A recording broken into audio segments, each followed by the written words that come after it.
ജിതചക്രശംഖകൗമോദകീ സരസിജം കരുണാസമുദ്രം രാധാസഹായമതിസുന്ദരമന്ദഹാസം വാതാലയേശമനിശം ഹൃദി ഭാവയാമി. ഹരേ രാമ രാമ രാമ ഹരേ ഹരേ, ഹരേ കൃഷ്ണ കൃഷ്ണ കൃഷ്ണ ഹരേ ഹരേ, ഹരേ രാമ രാമ രാമ ഹരേ ഹരേ, ഹരേ കൃഷ്ണ കൃഷ്ണ കൃഷ്ണ ഹരേ ഹരേ, ഹരേ രാമ രാമ രാമ ഹരേ ഹരേ, ഹരേ കൃഷ്ണ കൃഷ്ണ കൃഷ്ണ ഹരേ ഹരേ, ഹരേ രാമ രാമ രാമ ഹരേ ഹരേ, ഹരേ കൃഷ്ണ കൃഷ്ണ കൃഷ്ണ ഹരേ ഹരേ, ഹരേ രാമ രാമ രാമ ഹരേ ഹരേ, കൃഷ്ണ കൃഷ്ണ കൃഷ്ണ ഹരേ ഹരേ, ഹരേ രാമ രാമ രാമ ഹരേ ഹരേ, കൃഷ്ണ കൃഷ്ണ കൃഷ്ണ ഹരേ ഹരേ, ഹരേ രാമ രാമ രാമ ഹരേ ഹരേ, ഹരേ കൃഷ്ണ കൃഷ്ണ കൃഷ്ണ ഹരേ ഹരേ, ഹരേ രാമ രാമ രാമ ഹരേ ഹരേ, ഹരേ കൃഷ്ണ കൃഷ്ണ കൃഷ്ണ ഹരേ ഹരേ. സർവത്ര ഗോവിന്ദനാമ സങ്കീർത്തനം, ഗോവിന്ദ ഗോവിന്ദ. എല്ലാവർക്കും നമസ്കാരം. നമ്മൾ ഇപ്പോൾ ഇന്ന് ഓണമൊക്കെയാണ്, എന്നിട്ടും എല്ലാവരും വന്നിട്ടുണ്ട്, സന്തോഷമായി. എന്തായാലും ആരും ഉണ്ടാവില്ല എന്നൊക്കെ വിചാരിച്ച് വന്നതായിരുന്നു. അപ്പം എന്നിട്ട് ആളുകളൊക്കെ വന്നിട്ടുണ്ടല്ലോ. ഏതായാലും മാഷ് പറഞ്ഞ മാതിരി ആ മനസ്സിൻ്റെ ഒരു ഭാവം തന്നെ കേമായി. ഏതായാലും നന്നായി. അപ്പം ഈ ഓണം എന്നൊക്കെ പറയുന്നതൊക്കെ ഇങ്ങനെയൊക്കെ ഉള്ളതിനൊക്കെയാണ് സാധാരണ. ഇപ്പം നമ്മളിപ്പോൾ അത് അങ്ങാടിയിൽ തീർക്കുകയെന്ന് മാത്രം. എന്തിന് ഓണം എന്ന് പറഞ്ഞാൽ അങ്ങാടിയിൽ തീർക്കണം എന്നല്ലേ വെച്ചുള്ളത്. ഓണം അറിയണമെങ്കിൽ വീട്ടിലൊന്നും പോയി അറിയില്ല, അങ്ങാടിയിൽ പോയാലേ അറിയുള്ളൂ. എന്ത് ഓണത്തിന് ഇല്ല, അങ്ങനെയല്ലേ? അവിടെ ഉന്തും തള്ളുമൊക്കെ അറിയുമ്പോൾ ആ ഓണം അയ്യോ എന്നൊക്കെ തോന്നുള്ളൂ. അപ്പോൾ അങ്ങനെയൊക്കെയാണ്. ഏതായാലും നന്നാവട്ടെ. അങ്ങനെ ഉന്തി തള്ളിയാലേ കച്ചവടക്കാർക്ക് ജീവിക്കണ്ടേ, എല്ലാ കാര്യങ്ങളും നടക്കണ്ടേ. ഇങ്ങനെയൊക്കെയുള്ള ദിവസങ്ങളിലല്ലേ അവർക്കും എന്തെങ്കിലുമൊക്കെ ശരിയാവുള്ളൂ. അപ്പോൾ ഈ ആഘോഷങ്ങളും ഉത്സവങ്ങളും പിന്നെ ഒരു തരത്തിലല്ല പല തരത്തിൽ സമൂഹത്തിന് അത്യാവശ്യമുള്ള കാര്യമാണ്. ഇപ്പോൾ ഈ കൃഷിക്കാർ അവരുടെ കാർഷികോൽപ്പന്നങ്ങൾ ഒരു വിപണനം വേണം, എന്നാലല്ലേ അവർക്ക് ജീവിക്കാൻ പറ്റുള്ളൂ. അപ്പോൾ അത് വേണം. പിന്നെ ഈ ഓരോരോ സാധനങ്ങൾ ഉണ്ടാക്കണ തൊഴിലാളികളുണ്ടാവും, അവരുടെ ഇങ്ങനെ ഓണം വരട്ടെ, ഇനിയിപ്പോൾ ഒരു ഓണമാണ് ഒരു പ്രതീക്ഷ എന്നൊക്കെ പാവപ്പെട്ട കൃഷിക്കാരും വാഴ നടുമ്പം പറയും ഓണം നമ്മൾക്ക് കണക്കാക്കിയതാണ് പറയും. അപ്പോൾ ഓണമില്ലെങ്കിൽ അവരുടെ കാര്യം കഷ്ടമായില്ലേ. അപ്പോൾ കൃഷിയുടെ കാര്യത്തിലാണെങ്കിലും ഇപ്പോൾ പാത്രങ്ങൾ ഉണ്ടാക്കണവർ, മുറ ഉണ്ടാക്കണവർ, അതുപോലെ പല ജാതി വീട്ടുപകരണങ്ങളും അതല്ലാത്ത സാധനങ്ങളൊക്കെ ഉണ്ടാക്കണവരൊക്കെ അവരുടെ പിന്നെ ഉൽപ്പന്നങ്ങൾ ഒരു വലിയൊരു ചിലവാക്കാനുള്ളൊരു വലിയ മേഖലയും കൂടിയായിരുന്നു പഴയ കാലത്ത്. അപ്പോൾ പറഞ്ഞു വന്നതെന്താ വെച്ചാൽ ആഘോഷം എന്ന് പറഞ്ഞാൽ എല്ലാ മേഖലയിലും ഒരു ഉണർവും ഒരു ഇതൊക്കെ വരുത്തും. അതാണ് സാമ്പത്തികമായിട്ടൊക്കെ ആളുകൾക്കൊക്കെ വലിയ ക്ഷീണം ഉണ്ടാവുമ്പം അതിനൊരു ആശ്വാസമൊക്കെ ഇങ്ങനെയൊക്കെയുള്ള സമയങ്ങളുണ്ടാവും. ഓണത്തിന് ഇത്തവണ മോശമായി കച്ചവടം എന്നൊക്കെ പറഞ്ഞിട്ടില്ലേ, ഇത്തവണ ഓണം കേമായതുകൊണ്ട് കുറേയൊക്കെ നന്നായി. അപ്പോൾ പാവങ്ങൾക്ക് ജീവിക്കണ്ടേ. അപ്പോൾ അതിനൊക്കെയുള്ള സാമൂഹികമായിട്ടുള്ളൊരു പശ്ചാത്തലം കൂടി എന്തിനുണ്ട്, ഇതിനൊക്കെ ഉണ്ട്. അപ്പോൾ അതുകൊണ്ട് അങ്ങാടിയിൽ ആളുകൾ പോയിട്ടില്ലെങ്കിൽ കഷ്ടമാണ്. അപ്പോൾ എല്ലാവരും പോയി അവനവന് വേണ്ടതൊക്കെ വാങ്ങി എന്ത് ചെയ്യുക, നന്നായിട്ട് കൊണ്ടാടുക ഓണം. എല്ലാവരും ജീവിക്കട്ടെ, നമ്മളും ജീവിക്കുക. ശരിയല്ലേ ഇത്? അങ്ങനെയാണ്. അപ്പോൾ അതുകൊണ്ട് എന്താ വെച്ചാൽ അപ്പം ഓണത്തിന് പല മേഖലയുണ്ട്. ഇപ്പോൾ എല്ലാവരും ഇപ്പോൾ ആഫീസിലും സ്കൂളിലും ടീച്ചർമാരും മാഷന്മാരൊക്കെ സ്കൂളിലും കുട്ടികളും ഒക്കെ അങ്ങനെയൊക്കെ കഴിച്ചു കൂട്ടിയിട്ടുണ്ടാവും. അവനവൻ്റെ ഉദ്യോഗ സ്ഥലത്തൊക്കെ ഓണമൊക്കെ ആഘോഷിച്ചില്ലേ. എല്ലാവർക്കും അവനവൻ്റെ വീട്ടിലൊക്കെ ഓണം ഗെയിമാണല്ലോ അല്ലേ ഇത്തവണയൊക്കെ. നിങ്ങൾക്ക് എല്ലാവരും മുഖം കണ്ടാലറിയാം മഹാഗെയിമാണെന്ന്. അപ്പോൾ നന്നായി, സന്തോഷമായി. അങ്ങനെ ആവട്ടെ. എല്ലാ 365 ദിവസവും എല്ലാവർക്കും ഓണം ആവട്ടെ എന്ന് പ്രാർത്ഥിക്കുക. ഓണം പോലെ ആവട്ടെ, സന്തോഷമായിട്ട്. അങ്ങനെയല്ലേ വേണ്ടത്? അതാണ് വേണ്ടത്. അങ്ങനെ ആവട്ടെ. അപ്പോൾ അങ്ങനെയൊക്കെ പ്രാർത്ഥിക്കാം. അപ്പോൾ നമ്മൾ പറഞ്ഞു വന്നത് എവിടെ വെച്ചാൽ കഴിഞ്ഞ തവണ നമ്മൾ നിർത്തിയത് ആ പിന്നെ ഒരു പദ്യത്തിൽ ഇല്ലേ, അർജുനൻ്റെ 7ാമത്തെ പദ്യത്തിലാണ് 7 മുഴുവൻ പറഞ്ഞില്ലേ. ആ പദ്യം വലിയൊരു പദ്യത്തിൻ്റെ വലിപ്പമല്ല, വലിയൊരു അർത്ഥതലങ്ങളുള്ളൊരു പദ്യമാണ്. നമ്മളത് പറഞ്ഞപ്പോൾ തന്നെ വിസ്തരിച്ച് പറഞ്ഞു. എന്താ വെച്ചാൽ അർജുനൻ വന്നു പറഞ്ഞത് എന്താ വെച്ചാൽ ഭഗവാനോട് പറഞ്ഞത് കാർപ്പണ്യദോഷോപഹത സ്വഭാവ പൃച്ഛാമി ത്വാം ധർമ്മസമ്മൂഢചേതാഃ യച്ഛ്രേയസ്യാൽ നിശ്ചിതം ബ്രൂഹി തന്മേ ശിഷ്യസ്തേഹം ശാധി മാം ത്വാം പ്രപന്നം. ത്വാം പ്രപന്നം മാം ശാധി. ത്വാം പ്രപന്നം അങ്ങയെ ശരണം പ്രാപിച്ച മാം എന്നെ. അതാണ് ത്വാം പ്രപന്നം മാം അങ്ങയെ ശരണം പ്രാപിച്ച എന്നെ ശാധി. ശാധിച്ച നല്ലോണം ഉപദേശിച്ച് അനുഗ്രഹിച്ചോളൂ. ഇതാണ് പറഞ്ഞത്. അപ്പം എന്തിനാ അപ്പം എനിക്ക് അങ്ങനെ അനുഗ്രഹത്തിൻ്റെ ഒരു അനുഗ്രഹിച്ചോളൂ എന്ന് പറഞ്ഞ അർത്ഥം എന്താ? എല്ലാം തികഞ്ഞ ഒരാൾ അങ്ങനെ ചോദിക്കേണ്ട കാര്യമില്ല, അതിൻ്റെ ആവശ്യമില്ല. അപ്പോൾ അർജുനൻ അതാണ് വിഷമം പറഞ്ഞത്. എനിക്ക് എന്താ വിഷമമുള്ളത്? കാർപ്പണ്യദോഷോപഹത സ്വഭാവ, കാർപ്പണ്യം കൊണ്ട് മറിഞ്ഞു പോയി എൻ്റെ സ്വഭാവം. അപ്പം അതുകൊണ്ട് അതൊന്ന് തെളിച്ച് തരണം. ഇതൊന്ന് തെളിഞ്ഞ് കിട്ടിയാലല്ലേ നമുക്ക് കാര്യം ഉണ്ടാവുള്ളൂ. കയ്യിലുണ്ടായിട്ട് കാര്യമില്ലല്ലോ, സാധനം തെളിഞ്ഞ് കിട്ടണ്ടേ? ശരിയല്ലേ? ഇത് കണ്ണുണ്ടായിട്ട് കാര്യമുണ്ടോ? കണ്ണിന് തെളിച്ചില്ലെങ്കിൽ വായിക്കാനും എഴുതാനും പറ്റില്ല. അപ്പോൾ നമ്മൾ എന്ത് ചെയ്യും? പോയി കണ്ണ് തെളിയുന്ന വിദ്യ എന്താ ചെയ്യും? അപ്പോൾ നന്നായിട്ട് കണ്ണ് മാറ്റുമൊന്നുമില്ല. മാറ്റുമോ? കണ്ണ് മാറ്റില്ല. കണ്ണിൻ്റെ മറവ ആയിട്ട് ഇരിക്കണേ എന്താ തടസ്സച്ച അതിനെ അങ്ങോട്ട് മാറ്റിക്കളയാം. അപ്പം നമുക്ക് എന്ത് കിട്ടും? നമ്മുടെ പഴയ കണ്ണുകൊണ്ട് തന്നെ നമ്മളെല്ലാം കാണും എന്ന് പറഞ്ഞാൽ മതി. എനിക്കിപ്പോൾ ഒരു മറവുണ്ട്. എന്താ മറവ്? കാർപ്പണ്യം എന്ന് പറഞ്ഞ ദോഷം കൊണ്ട് മറിഞ്ഞിരിക്കുകയാണ് എൻ്റെ സ്വഭാവം. അപ്പം അതുകൊണ്ട് എന്ത് വേണം?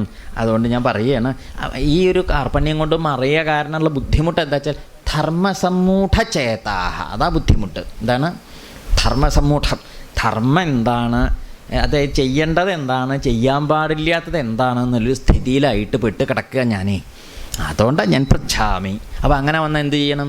ചോദിക്കണം. വഴി തെറ്റുമ്പോൾ എന്താ ചെയ്യുക? വഴി തെറ്റുമ്പോൾ എന്ത് ചെയ്യണം? കണ്ട വഴി കൂടിയാണ് നടക്കണം. എന്നിട്ട് എന്ത് ചെയ്യണം? അതിലേറെ വഴി തെറ്റണം. അങ്ങനെയാ? അതൊന്നും വലിയ ബുദ്ധിയുള്ളവർ ചെയ്യണ പണിയല്ല. ബുദ്ധിയുള്ളവരെന്താ പണിയാണ് ചെയ്യണത്? വഴി തെറ്റുമ്പം ഏതാണ്ടൊക്കെ കുറച്ചങ്ങോട്ട് ചെല്ലുമ്പോൾ തോന്നി തെങ്ങ് ഇവിടെ ഇല്ലല്ലോ, ഈ മാവ് പണ്ട് ഇവിടെ കണ്ടിട്ടില്ല, വഴി തെറ്റിയെന്ന് കണ്ടാൽ നമ്മൾ എന്ത് ചെയ്യും? അടുത്ത മനുഷ്യന്മാരാരെങ്കിലും കണ്ടാൽ ചോദിക്കും, എങ്ങടെ ആ വഴി എങ്ങനെയാണെന്ന് ചോദിക്കും. അപ്പോൾ അദ്ദേഹം പറയും, അയ്യോ നിങ്ങൾ കുറേ നടന്ന് ഇവിടെ എത്തി, ഇത്ര ഇങ്ങോട്ട് പോരണ്ടിയിരുന്നില്ല, കുറേയും കൂടി അവിടെ നിന്ന് ആ വലത്തോട്ടുള്ള ഇടവഴിക്ക് തിരിഞ്ഞ മുകളിലേക്ക് കയറിയിരുന്നു വേണ്ടത് എന്നൊക്കെ പറയാം. അപ്പോൾ നമ്മൾ എന്നാ ഇനി പോയിക്കോട്ടെ, എന്താ ചെയ്യപ്പം? തിരിഞ്ഞ് നടക്കന്നെ. അപ്പോൾ തിരിഞ്ഞ് നടന്നാൽ എവിടെ നിന്നാണോ തിരിയേണ്ട അവിടേക്ക് പോകണം. അപ്പോൾ ചിലപ്പോൾ നമുക്ക് അങ്ങനെ വേണ്ടി വരും. നമ്മൾ കുറേ അന്തല്ലാത്ത ദിക്കിലേക്ക് പോയിട്ട് പിന്നെ തിരിഞ്ഞ് നടക്കേണ്ടി വരും. അർജുനൻ 1-ാം അധ്യായത്തിൽ കുറേ വഴിതെറ്റി നടന്ന് ഏതൊക്കെയോ ഇടവഴി കൂടി കയറിപ്പോയിട്ട് നമ്മൾ എന്തൊക്കെ ജാതി വിശദീകരണം അർജുനൻ പറഞ്ഞത്. അപ്പോൾ ആ വഴി തെറ്റി. ഇപ്പോഴാണ് മനസ്സിലായത് എനിക്ക് എന്തോ ഒരു വഴി തെറ്റില്ല വിശക് പറ്റിയിട്ടുണ്ട്. അപ്പോൾ അതുകൊണ്ട് പൃച്ഛാമി ചോദിക്കുകയാണ്, വഴി ചോദിക്കുകയാണ്. എന്തിൻ്റെ വഴി? ധർമ്മത്തിൻ്റെ വഴി. അപ്പോൾ എനിക്ക് ധർമ്മത്തിൻ്റെ കാര്യത്തിൽ വിഷമമുണ്ടേ, അതുകൊണ്ടാണ് ധർമ്മത്തിൻ്റെ വഴി ചോദിക്കുന്നത്. ധർമ്മസമ്മൂഢചേതാഃ, ധർമ്മത്തിൻ്റെ വിഷയത്തിലൊരു അന്തല്യായുണ്ട്. അതുകൊണ്ട് ചോദിക്കുന്നു, യത് ശ്രേയ, എനിക്ക് എന്താ നന്മയാവുക?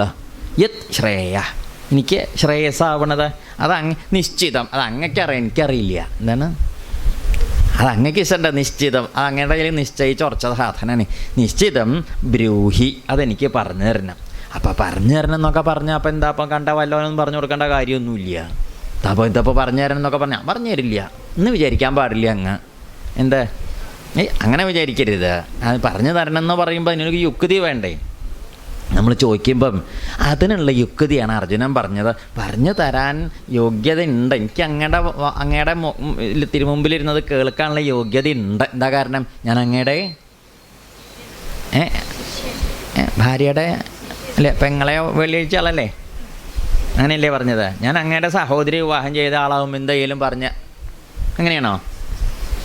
അല്ല, നമ്മൾ പിന്നെ ഒന്നിച്ച് തോളത്ത് കൈയിട്ട് അങ്ങനെ ഓടിച്ചാടി കളിച്ച് ചിരിച്ച് നടന്നവരായതുകൊണ്ട് എന്തായാലും പറഞ്ഞു തരാൻ, അങ്ങനെയാണോ ഉദ്ദേശിച്ചത്? അല്ല, അതൊന്നുമല്ല. ഇങ്ങനെയൊക്കെയുള്ള ബന്ധങ്ങൾ നല്ല ഭംഗിയുള്ള ബന്ധമാണ്. ഏത്? സുഹൃത് ബന്ധം, പിന്നെ ഈ സഹോദരി വിവാഹം ചെയ്ത ബന്ധമൊക്കെ നല്ല ബന്ധമാണ്. കണ്ടാൻ വേണ്ടിയില്ലെങ്കിൽ നല്ല ബന്ധമാണത്. ശരിയല്ലേ? ലോകത്തിൽ അതൊക്കെ നല്ല ഭംഗിയുള്ള ബന്ധങ്ങളാണ്, സ്നേഹബന്ധങ്ങളാണ്. അവനവന് ഇഷ്ടമുള്ള ആൾക്ക്, നമുക്ക് ഏറ്റവും പ്രിയപ്പെട്ട ആൾക്ക് അനിയത്തി വിവാഹം ചെയ്ത് കൊടുക്കുക പതിവൊക്കെ ഉണ്ട്. ആ ബന്ധം ഒന്നും കൂടി, സൗഹൃദം ഒന്നും കൂടി ഉറക്കാൻ എന്ത് നന്നാവും? ചിലപ്പോൾ അതോടുകൂടി എന്ത് തീരും ചെയ്യും? ആ സൗഹൃദമല്ല, പിന്നെ കണ്ടാൽ തന്നെ മിണ്ടാൻ തോന്നാണ്ടേ അതൊക്കെ ഉണ്ട്. അതല്ല പറഞ്ഞത്. എന്നാലും നമ്മൾ അങ്ങനെയൊക്കെയല്ലേ ലോകത്തിൽ പതിവ്. ഉണ്ടാവണത് എന്തെങ്കിലും ആവട്ടെ, നമ്മൾ കണക്കാക്കുക അങ്ങനെയല്ലേ. ഒന്നും കൂടി ആ സ്നേഹബന്ധം നന്നാക്കാം, അതൊക്കെ ഇവിടെ ഉണ്ട്. ഇവിടെ സുഭദ്ര വിവാഹം ചെയ്തതിന് ശേഷം ബന്ധം ഒന്നും കൂടി നന്നായിരുന്നില്ല, അതിലേറെ പണ്ടേ നല്ല ബന്ധമാണ്. സുഭദ്ര എന്നതിന് വേണ്ട കാര്യം ഉണ്ടായിരുന്നില്ല, സുഭദ്രയും കൂടി കൂടിയപ്പോൾ ഒന്നും കൂടി നന്നായി, ഭംഗി കൂടി. അങ്ങനെയൊക്കെയുള്ള ബന്ധമുള്ള ആളായതുകൊണ്ട് അങ്ങനെ എനിക്ക് ഉപദേശിച്ച് തരണം എന്നാണോ അർജുനൻ ഉദ്ദേശിച്ചത്? അല്ല. അപ്പോൾ അർജുനനറിയാം അതൊന്നും ഈ ഉപദേശം കിട്ടാനുള്ള യോഗ്യതയല്ല എന്ന്. അതുകൊണ്ട് എന്നാൽ അച്ചോളുടെ മകനായതുകൊണ്ടാണ് അങ്ങനെ ആവരുതേ. അച്ഛബേങ്ങളുടെ മകനല്ലേ, അമ്മാവൻ്റെ അച്ഛബേങ്ങളുടെ നോക്കിയാൽ അതും ഇവിടെ വിഷയമായിട്ട് പറഞ്ഞില്ല. എന്നിട്ട് അർജുനൻ ഇത്രയും ദിവസം ഇത്രയും കാലം എടുത്ത് പറയാത്തൊരു ബന്ധമാണ് ആരോട് പറയണത്? ശ്രദ്ധിച്ചോ? അത് ഇത്രയും കാലം അർജുനൻ ആ ഒരു ബന്ധം പറഞ്ഞിട്ടില്ല. മറ്റേ ബന്ധം രണ്ടു കൂട്ടർക്ക് അറിയുന്ന ബന്ധമാണ്, അച്ഛമ്മങ്ങളുടെ മകനാണ്. മാത്രമല്ല പണ്ടേ പോയ മുതുമുത്തശ്ശൻ അങ്ങോട്ട് പോയ യയാതിയുടെ പരമ്പരയ്ക്ക് പോയാൽ അവിടുന്ന് പിരിഞ്ഞു പോകുന്നവരും മുത്തശ്ശൻ്റെ അതിക്കുന്ന പിരിഞ്ഞു പോകുന്ന വംശക്കാരാണെന്നൊക്കെ പറഞ്ഞ് ബന്ധം പറയാം, വിവാഹം ചെയ്ത ബന്ധം പറയാം, പല ജാതി ബന്ധങ്ങൾ പറയാം. ഇനി അതല്ലെങ്കിൽ വേറെയും ബന്ധങ്ങൾ കുറേണ്ട് വരും തമ്മിൽ അങ്ങോട്ടും ഇങ്ങോട്ടൊക്കെ ഇടയിലൊക്കെ ബന്ധമുണ്ട്. ഇതൊന്നും അർജുനൻ കണക്കാക്കാതെ അർജുനൻ ഭഗവാനോട് പറഞ്ഞത് അതൊന്നുമല്ല നമ്മൾ തമ്മിൽ ഇപ്പോഴത്തെ ബന്ധം. ഇപ്പോൾ ശക്തി കൂടിയ ബന്ധം എന്താണെന്നറിയൂ? അതാണ് ശിഷ്യ തേ അഹം, അഹം ഞാൻ, തേ ശിഷ്യ അങ്ങയുടെ ശിഷ്യനാണ്. അതിലേറെ ഇനിയിപ്പോൾ വലിയ ബന്ധമൊന്നും പറയാനില്ലല്ലോ. അത്രയ്ക്ക് കേമായ ബന്ധം വേറെ എന്തല്ലത്? അതെന്താ അങ്ങനെ പറയാൻ കാരണം ചോദിച്ചാൽ പുത്രനും ശിഷ്യനും സമനാണെന്നാണ് പറയുക. എന്താണ്? പുത്രനും ശിഷ്യനും സമനാണ്, പുത്രിയും ശിഷ്യയും സമയാണെന്ന് പറയും. സമാച്ചാൽ ഒരേ ഭാവത്തിൽ കാണേണ്ടവരാണ്. ഈ ചിലരെയൊക്കെ നമ്മൾ ഒരേപോലെ കാണേണ്ടവരുണ്ട്. മഹാഭാരതത്തിൽ തന്നെ പറയുന്നത് ഈ ചില ദിക്കിൽ പറയും ആരെയൊക്കെ, ഇപ്പം മകൻ, ശിഷ്യൻ, അനിയൻ, അനിയത്തെ വിവാഹം ചെയ്തയാൾ, ഇവരൊക്കെ എങ്ങനെയാണ്? പുത്രസമാനന്മാരാണെന്ന് പറയും. പുത്രനായിട്ട് അവരെ പുത്രനായിട്ട് തന്നെ കൂട്ടണം, പുത്രൻ തന്നെയാണ് കൂട്ടേണ്ടതെന്ന് പറയും. അങ്ങനെയാണ്, പുത്രന്മാരാണ് ഇവരൊക്കെ. ഇവരൊക്കെ പുത്രന്മാരല്ലാത്ത മട്ടിൽ എന്ത് ചെയ്യാൻ പാടില്ല? കണക്കാക്കാൻ പാടില്ല. അതുപോലെ തന്നെ പുത്രിയുടെ സ്ഥാനത്തിരിക്കണവരുണ്ട്. ഒന്ന് മകള, പിന്നെ മകള എന്ന് പറഞ്ഞാൽ അനിയത്തി, പിന്നെ നമ്മൾ പഠിപ്പിക്കണ കുട്ടികളുണ്ടാവില്ലേ, പെൺകുട്ടികളൊക്കെ ഉണ്ടാവില്ലേ, പഠിപ്പിക്കണ കുട്ടി, പിന്നെ അതുപോലെ തന്നെ അനിയൻ വിവാഹം ചെയ്ത പെൺകുട്ടി, ഇവരൊക്കെ ആരാണ്? മകളാണെന്നാണ് പറയുക. ഇതൊക്കെ അർജുനൻ പറയുന്നതാണ് മഹാഭാരതത്തിലെ. വിരാട പർവ്വത്തിൻ്റെ ഒടുക്കം പറയും, ഈ വിരാടൻ്റെ കൊട്ടാരത്തിൽ ഒരു കൊല്ലം അജ്ഞാതവാസം കഴിച്ചു കൂട്ടിയിട്ട് ഇവരവസാനമായി ഇപ്പം അതിൻ്റെ അവധി കഴിഞ്ഞു. എന്തിൻ്റെ അവധി? ഈ അജ്ഞാതവാസത്തിനൊരു അവധിയില്ലേ, ഒരു കൊല്ലത്തെ അവധി തീർന്നപ്പം ഇനിയിപ്പം പേര് പറഞ്ഞ് പ്രസിദ്ധാക്കിയാലും വിഷമമില്ല. എന്താ കാരണം? തിരിച്ചറിഞ്ഞാലും കരാറ് തീർന്നുല്ലോ. 13 കൊല്ലമല്ലേ ഒരു കൊല്ലത്തെ അജ്ഞാതവാസം ഇറക്കാൻ, 12 കൊല്ലം 13 കൊല്ലം എന്നല്ലേ പറഞ്ഞത്. അപ്പോൾ അതൊക്കെ തീർന്ന ആ ഒടുക്ക സമയത്താണ് അർജുനനാണ്, ഇത് യുധിഷ്ഠിരനാണ്, പാഞ്ചാലിയാണ്, ഇവരൊക്കെ എങ്ങനെ ഇന്ന ആൾക്കാരാണെന്ന് മനസ്സിലായപ്പോൾ വിരാടനെ വല്ലാത്ത അത്ഭുതമായി. എന്താ വെച്ചാൽ വിരാടനൊരു രാജാവൊക്കെ തന്നെയാണെങ്കിലും വിരാടനെ സംബന്ധിച്ചത് വലിയ ആരാധ്യന്മാരാണ്. ആരാധ്യന്മാരും ബഹുമാന്യന്മാരും അത്രയ്ക്ക് കേമന്മാരും ഒക്കെ ആയിട്ടിരുന്ന പുരുവംശത്തിലെ യോഗ്യന്മാരായ രാജകുമാരന്മാർ, അവർ ലോകപ്രസിദ്ധന്മാർ, വില്ലാളി വീരന്മാർ, എന്തുകൊണ്ടും കേമന്മാർ, ഓരോരുത്തർ ഓരോ തരത്തിലും മിടുക്കന്മാർ എന്നുള്ള ആ പാണ്ഡവന്മാർ 5 പേര് ഒരു കൊല്ലം ഇവിടെ പാത്രം കഴുകിയും മുണ്ട് മുക്കിയും കുതിരയെ മേച്ചും ചാണകം നീക്കിയും ഒക്കെ കഴിച്ചു കൂട്ടി എന്ന് ആലോചിച്ചപ്പോൾ ഈ വിരാടന് മുണ്ടൊക്കെ ഇങ്ങനെ പോവുകയാണോ, കുപ്പായം പറക്കുകയാണോ, എന്താ നിശ്ചയില്ലാത്തൊരു ഒരു അന്താളിപ്പോൾ. എങ്ങനെയാണ് ഇവർ ഇപ്പം നമ്മൾ ഇത്രയൊക്കെ ദിവസം ഇപ്പം എന്തായാലും നമ്മൾ ഒന്നും രണ്ടൊക്കെ പറഞ്ഞിട്ടുണ്ടാവുമല്ലോ, അങ്ങനെയൊക്കെ ഇരിക്കുമ്പോൾ ഒക്കെ ചെയ്തിട്ടുണ്ടാവില്ലേ, അതിൻ്റെ ഒരു വൈമനസ്സ് ആരുടെ ഉള്ളിൽ നല്ലോണം ഉണ്ടായി വിരാടനെ. അപ്പോൾ വിരാടനെ ഇവരോട് ചെയ്ത് ഇതിനൊക്കെ ഒക്കെ ക്ഷമ ചോദിച്ചു. അദ്ദേഹം ഒരു മാന്യനാണ്. വിരാടനൊരു മാന്യനാണ്. അദ്ദേഹം പാണ്ഡവന്മാരോട് പറഞ്ഞു, ഇപ്പം നിങ്ങൾ ആളറിയാണ്ട ഞാൻ ഇനിയിപ്പോൾ എടോ പോടോ എന്നൊക്കെ വിളിച്ചു വെച്ചാൽ തോന്നരുത് കേട്ടോ എന്നും പറഞ്ഞു. അന്ന് തോന്നില്ല, അങ്ങനെയൊന്നും വിളിച്ചിട്ടില്ലല്ലോ, പിന്നെ ഇപ്പം എന്താ, അല്ല എന്നാലും എനിക്ക് ഇഷ്ടമല്ലേ, ഇനിയിപ്പോൾ എപ്പോഴെങ്കിലും അങ്ങനെ വിളിച്ചോന്നൊന്നും അറിയില്ലല്ലോ, നമുക്കിപ്പോൾ എപ്പോഴും ഒരേ മാതിരി ഒന്നും ആവില്ലല്ലോ, അതൊന്നും വലിയ ഒന്നും ഉണ്ടായിട്ട് ഞങ്ങൾക്ക് അങ്ങനത്തെ ഉള്ളിൽ വിഷമമൊന്നും ഉണ്ടായില്ല, അങ്ങ് അറിയാണ്ട വിളിച്ചൊന്നും തോന്നിയിട്ടില്ല, എന്തായാലും ക്ഷമിക്കണേ എന്നൊക്കെ പറഞ്ഞു. അപ്പോൾ ഒന്നാ ഒടുക്കം പറയും ചെയ്തു, എന്തായാലും എനിക്കൊരു സന്തോഷമുണ്ട്, വയ്യ എന്ന് പറയരുതെന്നും പറഞ്ഞു. അപ്പോൾ എന്നാൽ ആയിക്കോട്ടെ പറഞ്ഞോളൂ, അങ്ങനെ സന്തോഷം പറഞ്ഞോളൂ, എൻ്റെ മകളെ ഞാൻ എന്താ അർജുനന് കൊടുക്കുകയാണ് എന്ന് പറഞ്ഞു. ഉത്തരയെ ആർക്ക് കൊടുക്കാൻ പുറപ്പെട്ടു? അർജുനന് സുന്ദരിയായ കുട്ടിയാണ്, നല്ല കുട്ടിയാണ്, നല്ല സമ്പ്രദായമുള്ള പെൺകുട്ടിയാണ്, നല്ല വിവരമുള്ള കുട്ടിയും കൂടിയാണ്. ഈ ഉത്തരയ്ക്ക് ഒരു സഹോദരൻ ഉണ്ട്, അതിനേക്കാളും ഭേദം ഇത് പെൺകുട്ടിയാണെങ്കിലും നല്ല വിവരമുള്ള കഥയാണ്. മറ്റേതാണായിട്ടും ഒരു കഥയില്ല, അവിടെ പാട്ടും പാടി പെണ്ണുങ്ങളുടെ കൂടെ അവരുടെ സാരിയുടെ പക്കം പിടിച്ചിങ്ങനെ വിരാട കുമാര വിഭവം എന്നും പറഞ്ഞ് നടന്ന കഥയാണ് അവൻ്റെ കഥ. ആരുടെ കഥ? ഈ വിരാട കുമാര വിഭവം എന്നുള്ള കുമ്മി ഉണ്ടായതിൻ്റെ എൻ്റെ മുമ്പിൽ പെണ്ണുങ്ങൾ ഡാൻസ് കളിച്ചതാണ്. കഥകളി ഉണ്ടല്ലേ, ഇല്ല പോവാ അവിടെയാണ് വിരാടൻ്റെ പുത്രനെ വീര എന്ന് വിളിക്കുക. ഇവനെ വീര എന്ന് വിളിച്ചിട്ടുണ്ടെങ്കിൽ അർത്ഥം എന്താ വെച്ചാൽ പൊട്ടാന്നാണ് പെണ്ണുങ്ങൾ പറയുന്നത്. ഇവന് മനസ്സിലാവണ്ടേ ഈ എന്താ കുഞ്ചിരാമൻ കളിപ്പിക്കുക എന്നൊക്കെ കേട്ടിട്ടില്ലേ? ഒരു വകതിരിവില്ലാത്ത ജാതികളെങ്ങനെ പെണ്ണുങ്ങളൊക്കെ പറഞ്ഞ പെണ്ണുങ്ങളല്ല എല്ലാം അങ്ങനെ പറഞ്ഞ് ആ മട്ട അത് മനസ്സിലാക്കാനുള്ളൊരു കഴിവില്ലാത്തൊരു പൊങ്ങച്ചൻ പറഞ്ഞിട്ടുള്ള മട്ട. അങ്ങനെയൊന്നല്ലേ, പെൺകുട്ടി നല്ല മിടുക്കിയാണ്, നല്ല വിവരം കഥയുള്ള കുട്ടിയാണ്, നല്ല പ്രാപ്തിയുള്ള പെൺകുട്ടിയാണ് ഈ ഉത്തര എന്നാണ്. അപ്പോൾ കുട്ടിയാണ് ആർക്ക് കൊടുക്കാൻ പുറപ്പെട്ടത്? അർജുനന്. അർജുനൻ എന്ത് ചെയ്താൽ മതി? നല്ലൊരു ബന്ധമാണ്, ഇവിടുന്ന് കല്യാണം കഴിച്ചാലോ ശരി കുഴപ്പമില്ല എന്നായിക്കോട്ടെ, അങ്ങോട്ട് ചെന്ന് ചോദിച്ചോന്നല്ലേ, ഇങ്ങോട്ട് വിവാഹം ചെയ്ത്. അർജുനൻ എന്തൊരു മാന്യനാ. അർജുനൻ പറഞ്ഞ അയ്യയ്യയ്യ എന്താ ഈ പറയുന്നത് ചോദിച്ചു. അർജുനൻ അങ്ങോട്ട് മുഷിഞ്ഞു അത് കേട്ടപ്പോൾ. എന്ത് കല്യാണക്കാരിയൊക്കെ ഇപ്പോൾ കേട്ടോ, നമ്മുടെ നാട്ടിൽ കല്യാണക്കാരിയൊക്കെ കേട്ടാലോ അപ്പം അന്നാണ് ചിരിക്കാൻ സന്തോഷമായി എന്ന്. പൊതുവേ അങ്ങനെയല്ലേ ലോകത്തിൽ പതിവ്. അർജുനനൊക്കെ എന്തൊരു അർജുനൻ പറഞ്ഞു പറ്റില്ല, എന്താ നിങ്ങൾ മനസ്സിലാക്കിയത്? ഞാൻ നല്ലോണം പഠിച്ച് ശാസ്ത്രമൊക്കെ പഠിച്ചിട്ടുണ്ടേ, പറ്റില്ല കേട്ടോ, തീരെ പറ്റില്ല. അയ്യോ എന്താ അങ്ങനെ ചോദിച്ചു. ഈ കുട്ടിയെ ഞാൻ ഇത്രയും കാലം എൻ്റെ മുമ്പിലിരുത്തി പാട്ടും ഡാൻസൊക്കെ പഠിപ്പിച്ച് കൊണ്ടു നടന്ന കുട്ടിയാണ്, അതിനിപ്പോൾ ഞാൻ വിവാഹം കഴിക്കുക, എന്താ നിങ്ങളീ പറയുന്നത്? അവിടെ വെച്ച് അർജുനൻ പറയുന്ന വാക്യാണ് എന്ത് ചെയ്ത് പഠിപ്പിച്ച കുട്ടി, മകള്, അനിയത്തി, അനിയൻ വിവാഹം ചെയ്ത പെൺകുട്ടി, ഇവരൊക്കെ മകളാണെന്നാണ് ശാസ്ത്രം. മാത്രമല്ല അങ്ങനെയാണ് ഞാൻ കുട്ടിയെ കണക്കാക്കിയതും. ശാസ്ത്രം എങ്ങനെയാണ് ഞാൻ കണക്കാക്കിയതും അങ്ങനെയാണ്. എന്നിട്ട് ഈ കുട്ടിയെ വിവാഹം ചെയ്യുക. അയ്യയ്യേ അവർ വിരാടം വല്ലാണ്ടേ ഇപ്പോൾ നല്ലൊരു ബന്ധം ഉണ്ടാവും നിരീക്ഷിച്ചപ്പോൾ. അർജുനൻ ഇത്ര മാന്യനാന്ന് നിരീക്ഷിച്ചില്ലേ? എന്ത് അങ്ങനെ വിചാരിച്ചു? അങ്ങനെയല്ല കേട്ടോ, എന്താല്ലേ ഇങ്ങനെയൊക്കെ ഈ അർജുനൻ നമ്മൾ വിചാരിച്ച മാതിരി ഒന്നുമില്ല. മഹാവീരനും ശൂരനും പരാക്രമിയാണെങ്കിൽ കണ്ട അതിലൊന്നും വീഴണ ആളൊന്നുമില്ല അർജുനന്. അർജുനാണ് ഇപ്പോൾ ഇവിടെ എന്ത് പറഞ്ഞത്? ചെയ്യില്ല പറഞ്ഞു. അയ്യോ അപ്പം വിരാടനൊരു വലിയ വിഷമമായിപ്പോയി. എന്താ കാരണം? തനിക്കൊരു സന്തോഷമുള്ള കാര്യമായിരുന്നു, അതിപ്പോൾ ഇങ്ങനെ തടസ്സപ്പെട്ടില്ലേ. അപ്പോൾ ഏട്ടനോട് പറഞ്ഞു, യുധിഷ്ഠിരനൊന്നും പറഞ്ഞില്ല, അർജുനൻ്റെ ഇഷ്ടത്തിനനുസരിച്ച് തീരുമാനിക്കട്ടെ, അപ്പോൾ നമ്മളൊക്കെ അത്രയില്ലേ വേണ്ടു, അതല്ലാതെ അങ്ങനെയില്ലല്ലോ ഒന്നും. യുധിഷ്ഠിരനൊന്നും എതിർത്തൊന്നും പറഞ്ഞു. പക്ഷെ അർജുനന് ഈ മഹിമ പറഞ്ഞപ്പം യുധിഷ്ഠിരനും സന്തോഷമായി. എന്താ കാരണം? ഏട്ടൻ്റെ തന്നെയാണ് അനിയൻ. ആരുടെ? ഏട്ടൻ്റെ അനിയനോ? എന്താർത്ഥം? ജ്യേഷ്ഠൻ ചാര. അദ്ദേഹം എന്ത് ചുക്കവെള്ളം കുടിക്കുമ്പോഴും ധർമ്മപുസ്തകം നോക്കിയിട്ട് ചുക്കവെള്ളം കുടിക്കില്ല. ഇതിപ്പോൾ കുടിക്കാൻ പാടുണ്ടോ? അങ്ങനത്തെ ആളാണ് ആരെ? യുധിഷ്ഠിരൻ. നമ്മളൊക്കെ കുടിച്ചു കഴിഞ്ഞിട്ടാണ് നോക്കുക, പുസ്തകത്തിലുണ്ടെങ്കിൽ പിന്നെ എന്തെങ്കിലും ആവട്ടെ എന്ന് അല്ലേ, പിന്നെ ആരെങ്കിലും പറയുന്നത് കേൾക്കുക ചെയ്യുക. അപ്പോഴേക്ക് വെള്ളമൊക്കെ കുടിച്ച് മൂത്രമൊഴിച്ച് പോയിട്ടൊക്കെ ഉണ്ടാവും. എന്നാലും അങ്ങനെയല്ല, ഇദ്ദേഹത്തല്ല, അത്രയ്ക്ക് സൂക്ഷ്മമായിട്ട് ധർമ്മം കണക്കാക്കി നടക്കണ ആളാണ് യുധിഷ്ഠിരൻ. അദ്ദേഹത്തിൻ്റെ അനിയൻ പിന്നെ ഇങ്ങനെ അല്ലാണ്ട് ആവാൻ വയ്ക്കുമോ? അത്ര കേമായിട്ട്. അപ്പോൾ അർജുനൻ എന്നിങ്ങനെ ആലോചിച്ചിട്ട് ഏട്ടനോടും കൂടി ആലോചിച്ചിട്ട് പറഞ്ഞു, അല്ല അങ്ങക്ക് വിരോധമില്ല വെച്ചാലേ കുട്ടിയെ ഞങ്ങൾക്ക് കുട്ടിയായിട്ട് വേണം. എന്താ വെച്ചാൽ അത് ഭാര്യയായിട്ടില്ല, മരുകുട്ടിയായിട്ട് ഞാൻ കൊണ്ടുപോയിക്കോളാം എൻ്റെ മകനെ. അത് രാജാവിന് ഇഷ്ടമായി. എങ്ങനെയല്ല ആ കുടുംബത്തേക്ക് കൊടുക്കണം എന്നൊരു നിർബന്ധം ഉണ്ടായിരുന്നു. അത് സന്തോഷമായി. അങ്ങനെ പ്രായം കൊണ്ടും ചേരും, കുഴപ്പമില്ല, നല്ല ചേർച്ചയുടെ കുട്ടികൾക്ക് ആകൃതിയും പ്രകൃതിയും പ്രായമൊക്കെ നല്ല ചേർച്ച. അങ്ങനെയാണ് വിരാടൻ്റെ മകളെ. അപ്പം അവിടെ വെച്ച് അർജുനൻ പറയണതാണ് എന്ത്? ഈ വാക്യം. ഏത് വാക്യം? മകള്, പഠിപ്പിച്ച കുട്ടി, പിന്നെ അനിയത്തി, അനിയൻ്റെ ഭാര്യ, ഇവരൊക്കെ നമുക്കാരാണ്? പുത്രിമാരെ പോലെ, പുത്രിമാരായിട്ട് കൂട്ടണം. പോലെയല്ല, പുത്രിമാരായിട്ട് കൂട്ടണം എന്നാണ് പറയുക. അതുപോലെ തന്നെയാണ് ഈ പുത്രന്മാരുടെ കണക്ക് പറയുമ്പം മകൻ, പഠിപ്പിച്ച കുട്ടി, അതുപോലെ തന്നെ ഈ പഠിപ്പിച്ച കുട്ടിയാണ് ഈ ശിഷ്യൻ എന്ന് പറയുന്നത്. ശിഷ്യൻ എന്നുള്ള വാക്കിൻ്റെ അർത്ഥം ശാസനീയൻ. ശാസനീയൻ ഉപദേശിക്കാവുന്നവൻ എന്നർത്ഥം. അതുകൊണ്ട് എല്ലാവരെയും ഉപദേശിക്കരുതെന്നൊരു ശാസ്ത്രം നമ്മൾ മുമ്പൊന്ന് പറഞ്ഞു. എന്താ കാരണം?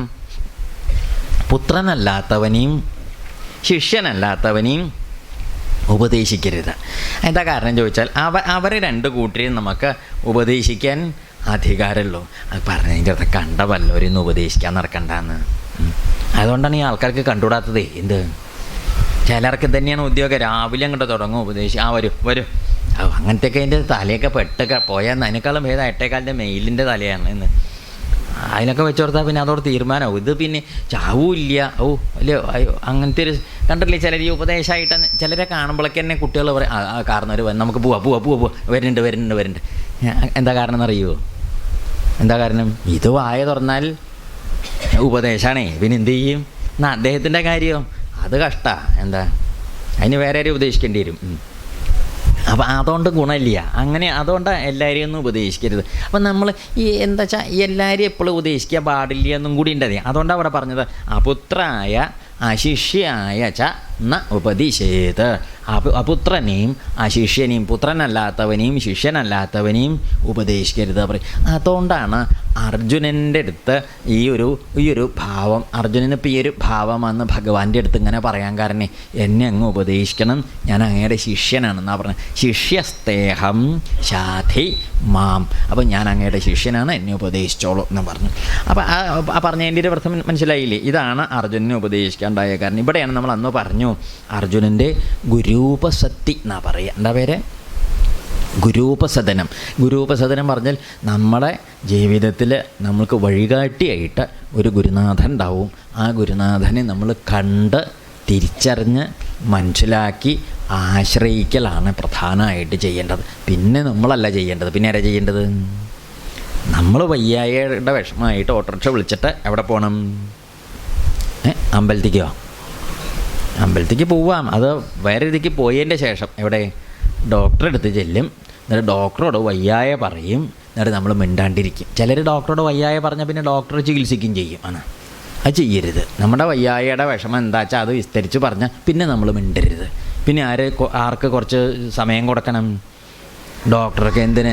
നമ്മൾ പറഞ്ഞ വയ്യായയുടെയൊക്കെ ഒരു ഘടന എന്താണെന്ന് പരിശോധിച്ച് അതിൻ്റെ കാരണം എന്താണെന്ന് അദ്ദേഹത്തിന് അറിയണമല്ലോ. അപ്പം അദ്ദേഹം നമ്മുടെ കൈയൊക്കെ പിടിച്ച് നോക്കും, കണ്ണൊക്കെ പിടിച്ച് നോക്കും, ഓരോ ദിക്കിലൊക്കെ നോക്കി പരിശോധിക്കും.